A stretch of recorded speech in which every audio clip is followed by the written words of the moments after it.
Là, tu es en train de m'expliquer, tu me dis, c'est là, la Malague. Oui, donc je disais, avant il n'y avait pas de ramassage des déchets. Oui, Les gens, les ostréiculteurs, ils jetaient les déchets dans l'étang. d'accord. Donc c'est vrai que bon, les dorades, elles mangeaient le fond. En plus, les gens qui étaient à l'arcéière, tout ça, ça remuait les fonds. Les dorades, elles n'avaient pas besoin de manger sur les coquilles. D'accord, Mais par contre, on était beaucoup plus sujet à la malague. C'est-à-dire, la malague, ça veut dire mauvaise eau. d'accord. C'est l'été, quand il y a un manque d'oxygène, qu'il n'y a pas de vent. Et bien donc, ce manque d'oxygène, il fait crever les coquillages. Tu vois, l'eau, elle devient toute blanche. D'accord. Et voilà, donc ça, c'est pareil. Bon, il y a un petit moment qu'on n'en a pas eu, mais Oui. tu peux rien faire contre ça. Parce que je sais que quand l'Europe est arrivée, ça a demandé aux pêcheurs à faire beaucoup de frais aux masses. Et s'il y a beaucoup de pêcheurs, je les entendais quand même ronchonner parce que ça leur a coûté des sous quand même. Ouais, ben c'est vrai qu'on est obligé quand même de se plier à une certaine contrainte. Ouais. D'hygiène, tout ça maintenant. Bon, les déchets, il faut des cantonnaires, il faut des. Et ça, tu penses que c'est très utile ou tu penses que par rapport aux années 80, si on faisait les mêmes méthodes, il n'y aurait pas de maladie non plus, si? C'est quand même mieux maintenant, c'est surveillé.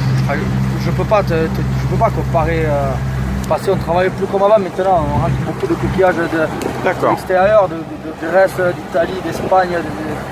Donc peut-être que c'est ça, des huîtres des closeries, ça n'existait pas. D'accord. C'est sûr que peut-être on travaillerait comme avant. Avant, avec un panier d'huîtres, un panier de moules, ça nous faisait. On vivait pour la semaine, un panier de moules le matin, c'était fini. Mais maintenant, on est obligé de. Si on n'est pas régulier. Il y avait un ancien de Metz, je ne sais pas si tu l'as connu, c'est Marius Molinier. Oui. Il me disait que, c'était un bon ami à moi, il me disait qu'il faisait des brassoucades au bord de l'étang, qui avaient un goût. Et quand ils essayaient d'emmener les moules dans Metz pour faire la brassoucade dans Metz, les moules n'avaient pas le même goût qu'au bord de l'étang. Est-ce que c'était vrai pour toi? Je ne pourrais pas te dire si tu sais pas? S'il le dit, c'est que c'est vrai. Ouais, d'accord. Oh. Voilà, vous allez constater là, messieurs, dames, le respect des anciens à Metz. Ça, c'est un truc qui est hyper important. Voilà, si vous venez à Metz, il y a beaucoup d'anciens qui ont fait le Metz d'aujourd'hui, aussi bien dans les traditions. On est né avec les anciens. Moi, quand je vais au café, souvent il y a des anciens, tout ça, je paye l'apéro, que ce soit les anciens, les plus jeunes, on se mélange tous. Mais bien sûr, il y a un grand respect envers les anciens. Ben oui, C'est obligé ça. Je vais y faire plaisir à Nano, je vais dire. T'as connu le standard? J'ai commencé le bœuf quand j'avais 16 ans, en 2000, le standard il y était, c'était notre point de rendez-vous. Oui, je sais. Avec Lucien, c'était le patron. Ouais. Et on a fait des sacrés chouillas, je te le dis. D'accord. Je pourrais pas le refaire maintenant, je crois. Non. Alors, les traditions sont belles à Metz. Très belles traditions. Voilà, je crois que bon, mais je t'ai montré à peu près. Là, tu m'as fait plaisir. Comment ça marchait. Ah oui. Maintenant.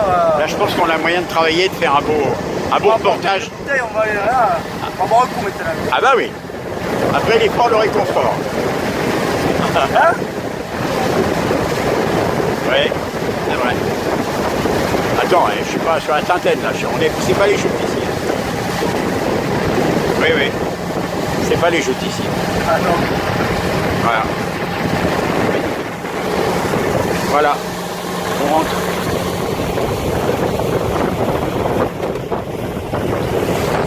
Voilà.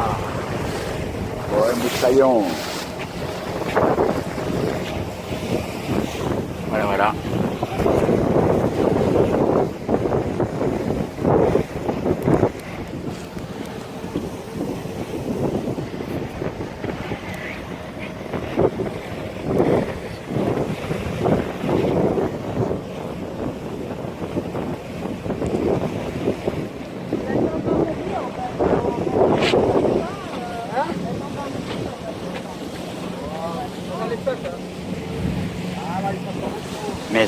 Metz, regardez.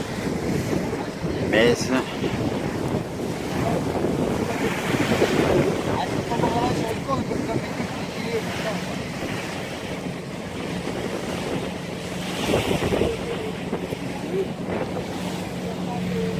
Voilà, Trop beau.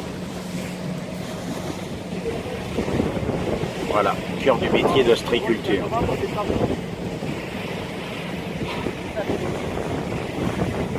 Voilà, comme ça, quand vous mangez une huître, vous dégustez des moules, vous savez comment c'est ramassé, comment c'est fait.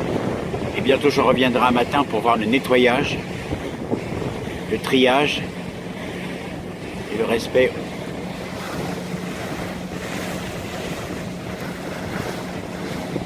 C'est très très beau.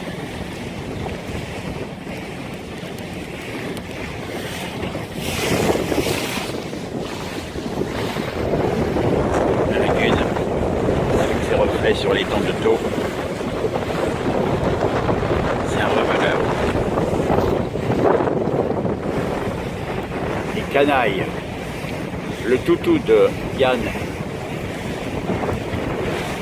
qui fait les 100 pas sur le bateau. Je vois qu'il est vraiment dans son élément.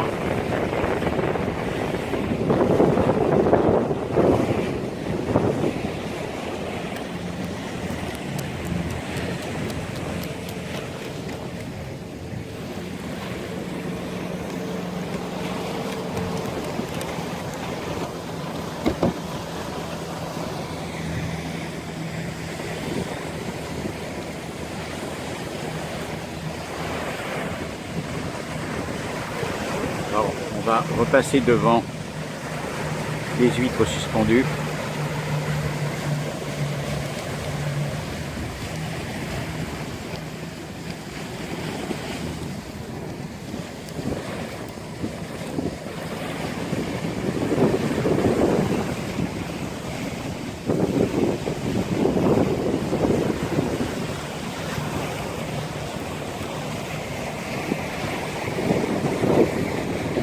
Très très belle fin d'après-midi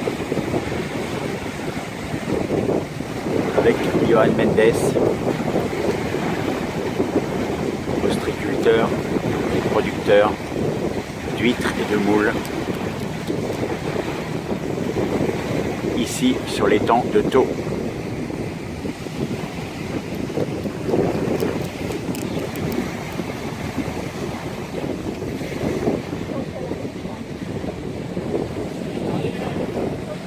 Voilà. On s'approche de ce qu'on appelle les masses. Voilà.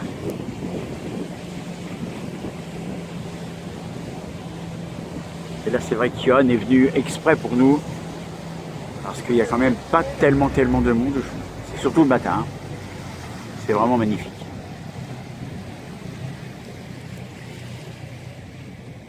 Là, on s'approche, on va aborder.